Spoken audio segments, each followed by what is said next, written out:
விஜய் வந்து காவேரி கிட்ட இந்த மாதிரி மறுபடியும் நம்ம கல்யாணம் பண்ணிக்கலாம் அப்படின்னு சொல்லி சொன்னோன்னே காவேரியால் தாங்கிக்கவே முடியல. அவ்வளோ சந்தோஷப்படுறாங்க. என்னங்க சொல்கிறீங்க அப்படின்னு சொல்லிட்டு கேட்டோன்னா, ஆமாம் காவேரி, பழையபடி வந்து நான் வந்து கல்யாணம் பண்ணிக்கணும்னு நினைக்கிறேன். ஏன் திடீர்னு உங்களுக்கு இந்த ஆசை அப்படின்னு கேட்குறாங்க. இல்லை காவேரி, உங்கள் அம்மா மனசில் வந்து இது ஒரு வடுவாகவே மாறிடுச்சு. நான் வந்து உன்னை மேரேஜ் பண்ணும்போது வந்து இந்த மாதிரி அக்ரிமெண்ட் போட்டு மேரேஜ் பண்ணுன்னு சொல்லிட்டு அந்த பேர் மறையணும்னா நம்ம மறுபடியும் மேரேஜ் பண்ணிக்கணும் காவேரி. சட்டப்படி நீ என்னோட ஒய்ஃபு தான். ஆனால் இருந்தாலும் அவங்க மனசுப்படி வந்து நீ ஒய்ஃப் ஆகணும் இல்லையா? அதுக்காக தான் காவேரி இப்படிலாம் யோசித்தேன். இதெல்லாம் நடக்குமாங்க அப்படின்னோடனே, கண்டிப்பாக நடக்கும் காவேரி. சீக்கிரமாகவே உங்கள் அம்மா மனசு மாறும்.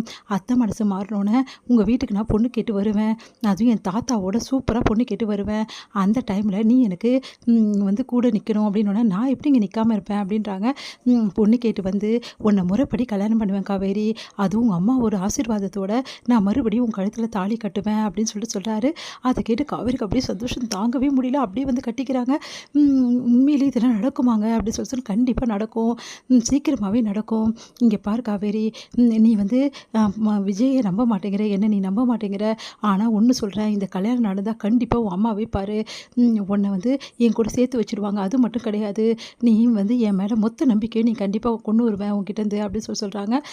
உடனே வந்து காவேரி வந்து இதெல்லாம் நடக்குமானே தெரில, நீங்கள் வேறு இப்படி சொல்கிறீங்க, எங்கள் அம்மா வேறு கோவமாக இருக்காங்க, அதெல்லாம் சரியாயிடுவாங்க அத்தை, பார்த்துக்கலாம்.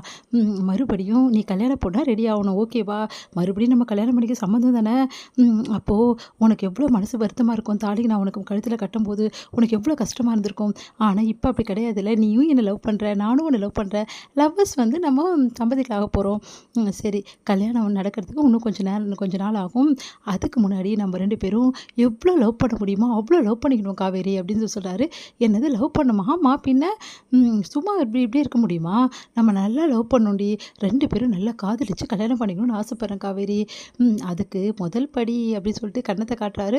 அவ்வளோதான், உங்களுக்கு கிள்ளிடுவேன். சும்மா எதுக்கு தாழ்வு பண்ணிட்டு இருந்தீங்கன்னா, யாரோ பார்த்தாங்கன்னா என்ன ஆகுது? ஏற்கனவே மாமி வந்து நம்மளை வாட்ச் பண்ண ஆரம்பிச்சிட்டாங்க, தெரியுமா தெரியாது? அதான் நானும் பார்க்குறேன். அவங்க பார்வையே சரியில்லை. ஏதாவது ஒன்றா நம்ம 2 பேரும் பார்த்துட்டா பெரிய பிரச்சனையான, அதை நான் பார்த்துக்கிறேன் காவேரி அப்படி சொல்லும்போதே கரெக்டாக மாமி பார்த்துடுறாங்க. பார்த்துட்டு அதிர்ச்சி அடைகிறாங்க. என்னையும் உங்கள் 2 பேரும் இவ்வளோ ரொமான்டிக்காக இருக்காங்களே அப்படின்னு சொல்லிட்டு மாமி செம்ம டென்ஷன் ஆகி விஜய் காலி பண்ண சொல்கிறாங்க வீட்டை. அப்போ மாமி கிட்ட நடந்த விஷயத்தெல்லாம் வந்து விஜய் சொல்கிறாரு. அதை கேட்டு மாமி வந்து என்ன சொல்கிறப்பா அப்படின்னு. ஆமாம் மாமி, இதெல்லாம் நடந்திருக்கு. ப்ளீஸ் மாமி, என் பொண்டாட்டி என் கூட நீங்கள் தான் சேர்த்து வைக்கணும். நான் எப்படிப்பா பண்ண முடியும்? ப்ளீஸ் மாமி, எனக்கு கொஞ்சம் ஹெல்ப் பண்ணுங்கள். நானும் என் பொண்டாட்டியை சந்தோஷமாக வாழணும்னு நினைக்கிறோம். ஆனால் விதிவசத்தால் நாங்கள் பிரிஞ்சிருக்கோம். நான் மறுபடியும் என் பொண்டாட்டியை கல்யாணம் பண்ணிக்கலாம்னு நினைக்கிறேன் அப்படின்னோடனே, என்ன இது புதுசாக அம்பி எதுவும் சொல்கிற அப்படின்னோடனே, ஆமாம் மாமி, ப்ளீஸ் மாமி, உன்னோட கதையை ஒரு படமாகவே எடுத்துடலாம் போல் இருக்குது, அந்த மாதிரி பண்ணிகிட்ருக்க. சரி, இந்த மாமியால் உனக்கு என்ன பண்ண முடியுமோ நான் கண்டிப்பாக பண்ணுறேன். ஆனால் ஒன்று, இந்த மாதிரி நீங்கள் ரொமான்ஸ் பண்ணி திரிஞ்சிருந்தீங்கன்னா கண்டிப்பாக உன் மாமியார்கிட்ட நீங்கள் மாட்டுவீங்க அப்படி சொல்லிட்டு போகிறாங்க. என்ன மாமி இப்படி சொல்கிறாங்க, ஒருவேளை அத்தைக்கிட்ட மாட்டிப்போமோ? மாட்டினா முடிஞ்சது, நம்ம அத்தை தானே, பார்த்துக்கலாம் அப்படி சொல்லிட்டு சந்தோஷமாக போகிறாரு விஜய்.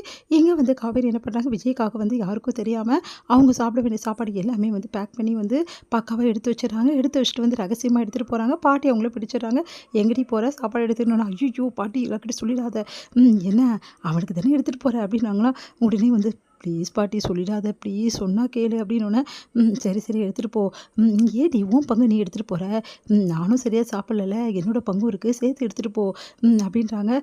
என்ன பழையபடி ரொம்ப ரொமான்டிக் ஆகிட்டிங்க போல் இருக்கு அப்படின்றாங்க. பாட்டி பாட்டி மாதிரி பேசு, இப்படிலாம் பேசாதன்னொன்னே, நான் என்னடி பேசினேன், நான் உண்மையை தானே சொல்கிறேன் அப்படின்றாங்க. சரி சரி வந்துட்டு போகிறா, நீ போயிட்டு வா, நான் காவலுக்கு நிற்கிறேன், நீ போயிட்டு கொடுத்துட்டு வர்ற வரைக்கும் நான் பார்த்துட்டே இருக்கேன், எங்கே வந்து சாரதா வந்துடுவாளோன்னு, சரியா அப்படின்னோடனே, தேங்க்ஸ் பாட்டி அப்படி சொல்லிட்டு அப்படியே கிள்ளிட்டு சந்தோஷமாக போகிறாங்க காவேரி.